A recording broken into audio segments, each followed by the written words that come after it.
Hi friends, welcome to SS academy Trichy. இன்னைக்கு நம்ம என்ன பார்க்க போறோம்னா ப்ரீவியஸ் இயர் ரயில்வே கொஸ்டின் தான் சால்வ் பண்ண போறோம். கொஸ்டினை ரீட் பண்ணிட்டு பாருங்க.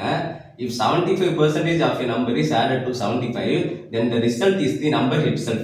The number is, அதாவது என்ன சொல்றாங்கன்னா நம்பரோட 75% கூட ஆட் பண்ணாங்கன்னா அந்த நம்பரே கிடைக்குது. அப்படின்னா அந்த நம்பர் என்ன அப்படிங்கிறது தான் கேள்வி. இது எப்படி சால்வ் பண்ணலாம்னு பார்க்கலாம் வாங்க. அதாவது கொடுத்துருக்கதை ஈக்குவேஷனாக எழுதிட்டோம்னா வைங்களேன், அதுக்கப்புறம் இந்த கொஸ்டின் சால்வ் பண்ணுறது ரொம்ப ஈஸி. ஸோ அது எப்படி எழுதுறதுன்னு பார்க்கலாம். ஃபஸ்ட் என்ன கொடுத்துருக்காங்க, 75% கொடுத்துருக்காங்க.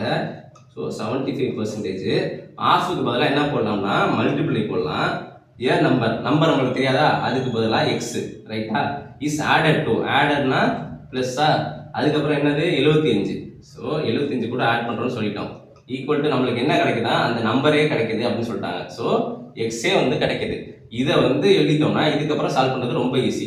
இதுக்கப்புறம் பாருங்க, 75% பதிலாக டிவைட் பை 100 போடலாம்.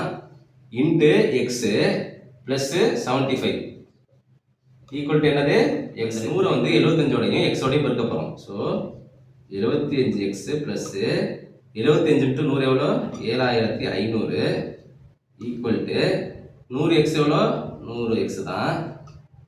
ஓகேவா. இப்போ எக்ஸ் எல்லாம் ஒரே சைடு கொண்டு போங்க. 7500 equal to 100 x plus x plus 75 X இந்த சைடு போயிடுச்சுன்னா மைனஸில் வந்துடும். Minus 75 x. ஸோ 100ல் 75 போச்சுன்னா எவ்வளோ, 25 எக்ஸு ஈக்குவல் டு எவ்வளோது, 7500. இப்போ இதை அடித்தோம்னா வைங்களேன், 4 5 5 3 5 15 0 0 அப்படியே கீழே இறக்கிக்கலாம். இப்போ எக்ஸ் எவ்வளோது, 300. ஸோ ஆன்சர் என்னது, 300 தான் ஆன்சரு. இதே மாதிரி கொஸ்டின் உங்களுக்கு ஹோம்ஒர்க் சம் தரேன், அதை சால்வ் பண்ணி ஆன்சரை கமெண்ட் பண்ணுங்க. Okay friends, all the best, thank you.